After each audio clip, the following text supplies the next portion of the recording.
The 48 Laws of Power by Robert Greene. Law 14. Pose as a friend, work as a spy. Judgment. Knowing about your rival is critical. Use spies to gather valuable information that will keep you a step ahead. Better still, play the spy yourself. In polite social encounters, learn to probe.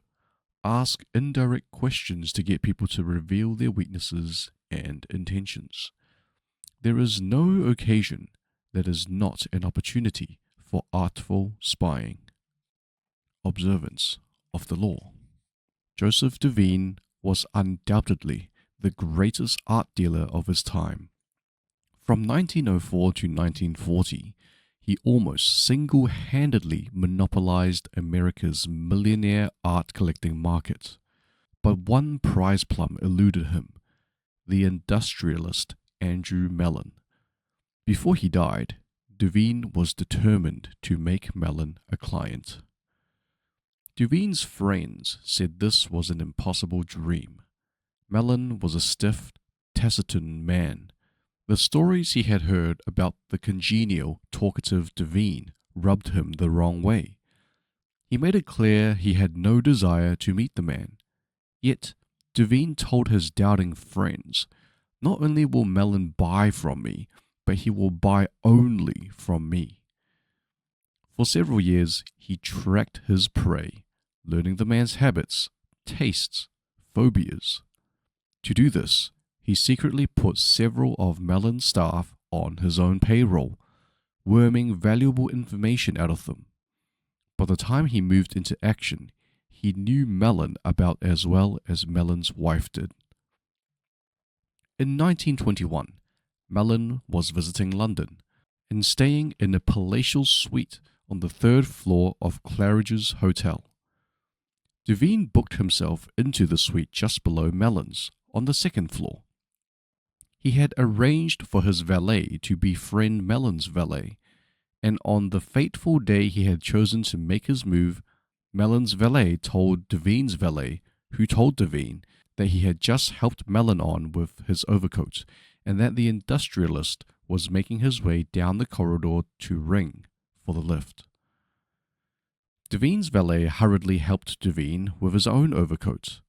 Seconds later, Devine entered the lift, and lo and behold, there was Mellon.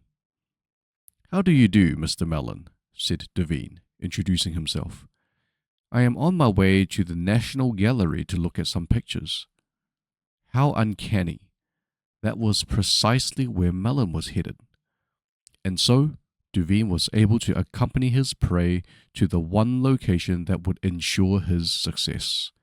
He knew Mellon's tastes inside and out, and while the two men wandered through the museum, he dazzled the magnate with his knowledge. Once again, quite uncannily, they seemed to have remarkably similar tastes. Mellon was pleasantly surprised. This was not the Devine he had expected. The man was charming and agreeable, and certainly had exquisite tastes. When they returned to New York, Mellon visited Devine's exclusive gallery and fell in love with the collection. Everything, surprisingly enough, seemed to be precisely the kind of work he wanted to collect. For the rest of his life, he was Devine's best and most generous client. Interpretation.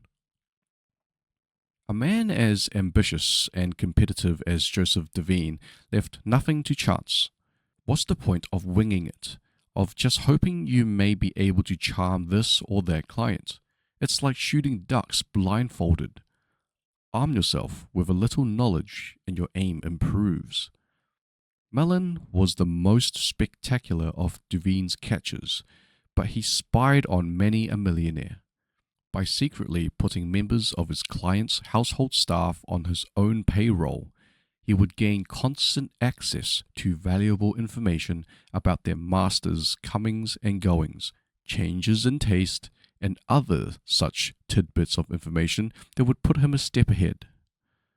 A rival of Devine's, who wanted to make Henry Frick a client, knew that whenever he visited this wealthy New Yorker, Duveen was there before him, as if he had a sixth sense. To other dealers, Duveen seemed to be everywhere and know everything before they did.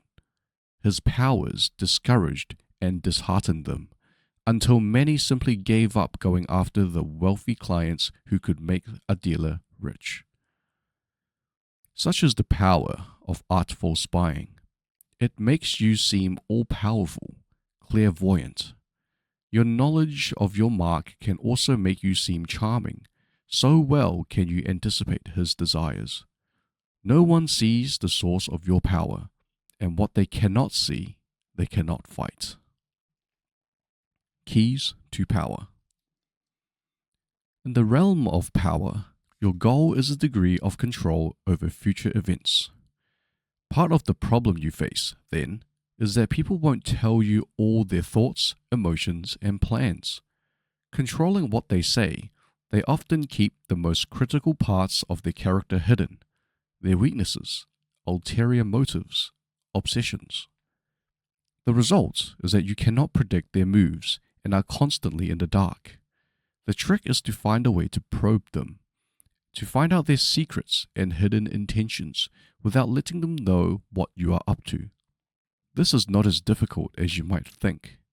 A friendly front will let you secretly gather information on friends and enemies alike. Let others consult the horoscope or read tarot cards. You have more concrete means of seeing into the future. The most common way of spying is to use other people, as Duveen did. The method is simple, powerful, but risky. You will certainly gather information, but you have little control over the people who are doing the work. Perhaps they will ineptly reveal your spying, or even secretly turn against you. It is far better to be the spy yourself, to pose as a friend while secretly gathering information. The French politician Talleyrand was one of the greatest practitioners of this art. He had an uncanny ability to worm secrets out of people in polite conversation. A contemporary of his, Baron de Vitrolles, wrote, "Wit and grace marked his conversation. He possessed the art of concealing his thoughts or his malice beneath a transparent veil of insinuations, words that imply something more than they express. Only when necessary did he inject his own personality." The key here is Talleyrand's ability to suppress himself in the conversation, to make others talk endlessly about themselves and inadvertently reveal their intentions and plans. Throughout Talleyrand's life, people said he was a superb conversationalist, yet he actually said very little. He never talked about his own ideas. He got others to reveal theirs. He would organize friendly games of charades for foreign diplomats, social gatherings where, however, he would carefully weigh their words, cajole confidences out of them, and gather information invaluable to his work as France's foreign minister. At the Congress of Vienna, 1814 to 1815, he did his spying in other ways. He would blurt out what seemed to be a secret, actually something he had made up. Then watch his listeners' reactions. He might tell a gathering of diplomats, for instance, that a reliable source had revealed to him that the Tsar of Russia was planning to arrest his top general for treason. By watching the diplomats' reactions to this made-up story, he would know which ones were most excited by the weakening of the Russian army. Perhaps their governments had designs on Russia. As Baron von Stetten said, "Monsieur Talleyrand fires a pistol into the air to see who will jump out of the window." During social gatherings and innocuous encounters, pay attention. This is when people's guards are down. By suppressing your own personality, you can make them reveal things. The brilliance of the maneuver is that they will mistake your interest in them for friendship, so that you do not only learn, you make allies. Nevertheless, You should practice this tactic with caution and care. If people begin to suspect you are worming secrets out of them under the cover of conversation, they will strictly avoid you. Emphasize friendly chatter, not valuable information. Your search for gems of information cannot be too obvious, or your probing questions will reveal more about yourself and your intentions than about the information you hope to find. A trick to try in spying comes from La Rochefoucauld, who wrote, "Sincerity is found in very few men, and is often the cleverest of ruses. One is sincere in order to draw out the confidence and secrets of the other." By pretending to bare your heart to another person, in other words, you make them more likely to reveal their own secrets. Give them a false confession and they will give you a real one.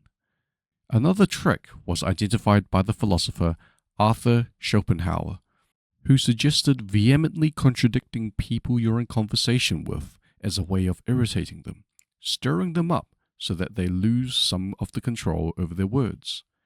In their emotional reaction, they will reveal all kinds of truths about themselves, truths you can later use against them.